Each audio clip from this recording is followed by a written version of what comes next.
Now we're going to talk to Christine Bracco from CarMD.com about the 2014 Vehicle Health Index. How are you, Christine? I'm good. How are you? Excellent. I can't believe we've done this 3 years already. So I think you're the first guest that has been on 3 annual editions. So thank you very much for that. Absolutely. Happy to help. Thank you. So, as always, this is a very important report because it tells about how we should take care of the car once we bought it and drove it and enjoyed it. So it's like a key factor in like maintaining the car and getting good use of it. So, what's new in this report for 2014? Well, unfortunately, CarMD, the Vehicle Health Index, found that for the second year in a row, car repair costs are up. They're up about 7%, 6.7%, and that was on top of a 10% rise the year before. Wow. Mostly in regard to labor. Labor's up 13%. Parts are only up 3%. So we just want to remind drivers that as costs rise, it's important to fix the little things quickly because they can add up very quickly on today's high-tech cars. Yeah, so as we have said in the previous years, I mean, especially the check engine light. Actually, a friend of mine posted a picture on Facebook yesterday about a Mini with the engine light on. She had no idea what it was, and she was asking, "What should I do?" Like everybody's like, "Go to the dealership, take it to the shop."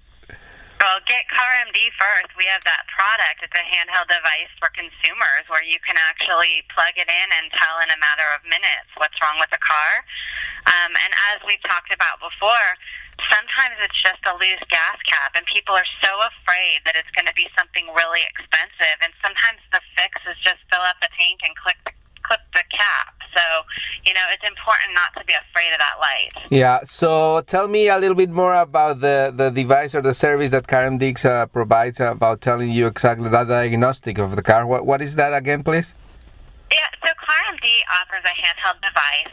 You can go to CarMD.com to see about it or purchase it. And we're basically allowing your average driver to plug the device into your car. It's right by the driver's underneath the steering wheel. And you turn the ignition in just a few seconds. You get beeps to tell you that the tool spoke with the car. And it's pulling data from your car's computer. And then when that check engine light is on or the airbag light is on, we can tell you why. You plug it into your computer, your Mac or your PC, and you get a full report that tells you what the problem is, what the parts and labor are, what you do and don't need to fix your car, and then if there's any recalls or service bulletins. So when you talk about the dealership, if you have a recall or a service bulletin, you probably want to go back and get it repaired at the dealership because it's likely going to be free. Yeah. If it's something small like a gas cap, you fix it yourself, or an oxygen sensor, you can maybe buy it at the local parts store. And then if it's something serious like a transmission or a catalytic converter, you're going to need to go, to your favorite repair shop. Oh, yeah. I wouldn't call it favorite, but you prefer. So, how much is that device? The device is in the $100 range, like $120 tops, and you can use it for the life of your car. You can go to the dealership or the used car lot and check every car on the lot and look at the little lights that tell you green, yellow, red if anything's wrong. And then when there is a severe problem on your car, you can run a full report from CarMD and see what's wrong. So what's great about CarMD compared to like the code readers and the little products that you'd get at the local auto parts store is that we've got the data behind it, and that's why we put out the CarMD Index. For 20 years, we've been collecting data, and we've got the most data out there on car repair, especially when the check engine light's on. So every year with the index, we track trends. Like this year, we noticed temperature extremes. It was one of the hottest years on record in the summer, and then in the winter, of course, we all know, with the polar vortex. Wow. We're starting to see battery and thermostat repairs really rising in terms of quantity. And we just want people to remember if it's really, really, really hot or really, really cold, you may need to replace your battery or other parts of the car a little bit more frequently. So don't be mad at the dealership if they say, hey, you really need to replace this in 2 years instead of 3. Yeah. Because you'd much rather spend the $100 to replace the part than to be stranded on the road in a really hot or a really cold day.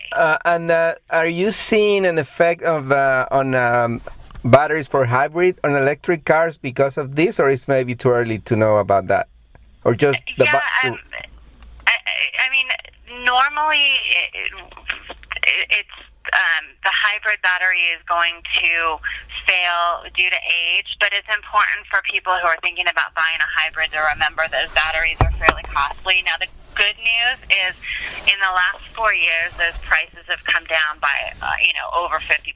It's absolutely amazing. Every year, the more hybrids there are on the road, and the more people that buy them, and the more people there are to work on them, the prices just keep coming down and down. So you're looking at about $2,800 to replace a hybrid battery. It's just something you need to factor into your car buying decision. Yeah. And one more question about the handheld device from CarMD. Is that specific to a car? Let's say, so you buy one and then you keep it for that car, or you can keep it when you buy a new car? No, you can transfer it. You can quick check an unlimited number of cars, and then the CarMD device allows you to register 3 household vehicles for those detailed reports. Oh, I see. And then if you sell your car and buy a new one, you just replace it with the new one and re-register. There's no fees. There are optional premium upgrades, but it's not required to get the information you need to know what's wrong with your car. So it's for the life of all of your cars. Excellent.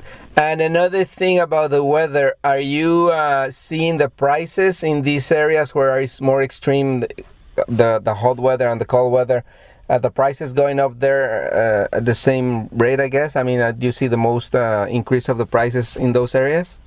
We've actually seen prices rise the most in the Midwest and a little bit in the Northeast. Those prices are going up much more than in the West or in the South, where it's a little bit warmer. So, there's a lot of factors involved: the type of repairs, how long they take to repair, how long you wait and put off the repairs. But we're definitely seeing the temperature extremes play a part. So it's very important to catch things early before they cost you extra money. Yeah. And are there any new trends in like things that are going wrong with the cars in other aspects, or like what are people ignoring in the when they see the lights? I mean, the most common thing that goes wrong with the car is an oxygen sensor, and so that's still, you ignore that and it can turn into a catalytic converter failure. It's very, very important to pay attention to, the little things that turn on that check engine light, because they can snowball very quickly into repairs. There's also, on newer cars, there's a lot of new parts, like, for instance, throttle position sensors, which probably don't mean a lot to you and I, but it's just new things that they're adding on cars that are now starting to fail a little more frequently, like replace TPS is on our top 25, and it's never been there before. So, you'll have things like it used to be really common to have an aftermarket battery or an aftermarket alarm cause the check engine light to come on. Now that everybody's putting alarms in the cars, like all the manufacturers want it for safety and for theft, they're offering that pretty stock. Now there's new things that are starting to go wrong on cars, like airbags and TPMS and TPS. So just important to be aware of what you're buying and how many bells and whistles it has, because all those things can start to break. Yeah, and unfortunately you only have like 2 more minutes, but we've seen a lot of recalls, especially with the GM thing, and Toyota just announced another recall for 6 million cars. Any new recommendations in that sense?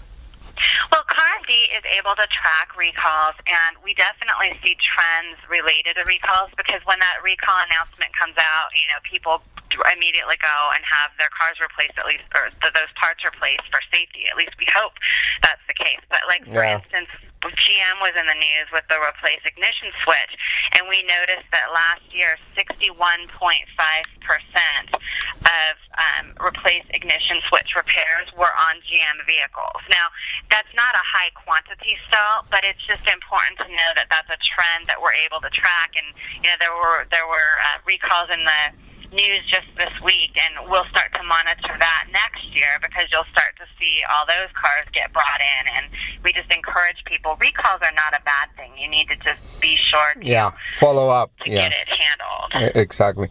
Well, thank you very much for the information again, Christine Bradford from CarMD.com. And again, the website is just that, right? CarMD.com, and our audience can go there and check all these great information.